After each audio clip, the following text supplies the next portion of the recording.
Israel Palestine സംഘർഷം ഒരു പുതിയ നിർണായകമായ ഘട്ടത്തിലേക്ക് പ്രവേശിച്ചിരിക്കുകയാണ്. പ്രധാനമന്ത്രി ബെഞ്ചമിൻ നെതന്യാഹു പ്രഖ്യാപിച്ചതുപോലെ ഗാസ നഗരത്തിന്റെ പൂർണ്ണ നിയന്ത്രണം ഏറ്റെടുക്കാൻ ഇസ്രയേൽ സേനയുടെ കരസേന നീക്കം ആരംഭിച്ചു കഴിഞ്ഞു. ഈ സൈനിക നടപടി കേവലം ഒരു പ്രാദേശിക യുദ്ധമല്ല, മറിച്ച് പശ്ചിമേഷ്യയുടെ ഭാവിയും ആഗോള രാഷ്ട്രീയ സന്തുലിതാവസ്ഥയും നിർണ്ണയിക്കുന്ന ഒരു ഭൗമരാഷ്ട്രീയ വിള്ളലായി ഇത് മാറിയിരിക്കുന്നു. ഹമാസിന്റെ അവസാനത്തെ ശക്തി കേന്ദ്രമായ ഗാസ നഗരത്തിന്റെ തന്ത്രപരവും പ്രതീകാത്മകവുമായ പ്രാധാന്യം ഈ യുദ്ധത്തിന്റെ തീവ്രത വർദ്ധിപ്പിക്കുന്നു. ഇസ്രായേൽ പ്രതിരോധ സേന ഗാസ നഗരത്തിനുള്ളിൽ ഹമാസിന്റെ അടിസ്ഥാന സൗകര്യങ്ങൾ നശിപ്പിക്കാൻ വ്യോമ ആക്രമണങ്ങളും പീരങ്കി ആക്രമണങ്ങളും നടത്തിക്കൊണ്ട് കരസേന നീക്കത്തിനും വഴിയൊരുക്കി.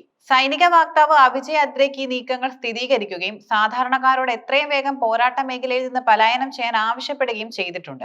സൈന്യത്തിന്റെ കണക്കനുസരിച്ച് ഏകദേശം 3.2 ലക്ഷം പേർ പലായനം ചെയ്തുവെങ്കിലും ഏകദേശം 6.5 ലക്ഷം സാധാരണക്കാർ ഇപ്പോഴും നഗരത്തിൽ കുടുങ്ങിക്കിടക്കുകയാണ്. ഇത് ലോകത്തിലെ ഏറ്റവും ജനസാന്ദ്രതയേറിയ പ്രദേശങ്ങളിലൊന്നായ ഗാസയിലെ ദുരവസ്ഥയുടെ ആഴം വർദ്ധിപ്പിക്കുന്നു.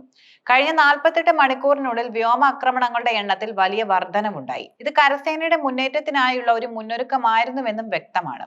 നഗരത്തിന്റെ പ്രാന്തപ്രദേശങ്ങളിൽ ശ്രദ്ധ കേന്ദ്രീകരിച്ച് ഇസ്രായേൽ യൂണിറ്റുകൾ ഹമാസിന്റെ പ്രതിരോധ സ്ഥാപനങ്ങൾ തകർത്തു. സൈനിക കണക്കുകൾ പ്രകാരം എൻക്ലേവിന്റെ ഏകദേശം 75% ഇസ്രയേലിന്റെ നിയന്ത്രണത്തിലാണ്. ഈ യുദ്ധത്തിന്റെ പ്രധാന ലക്ഷ്യം ഹമാസിനെ സൈനികമായി പൂർണ്ണമായി തകർക്കുക എന്നതാണ്. എന്നാൽ ഗാസ നഗരം ഹമാസിന്റെ രാഷ്ട്രീയവും സൈനികവുമായ അസ്തിത്വത്തിന്റെ അവസാനത്തെ പ്രധാന ശക്തി കേന്ദ്രമായതുകൊണ്ട് ശക്തമായ പ്രതിരോധവും രക്തരൂക്ഷിതവുമായ പോരാട്ടങ്ങളും ഇവിടെ പ്രതീക്ഷിക്കുന്നു.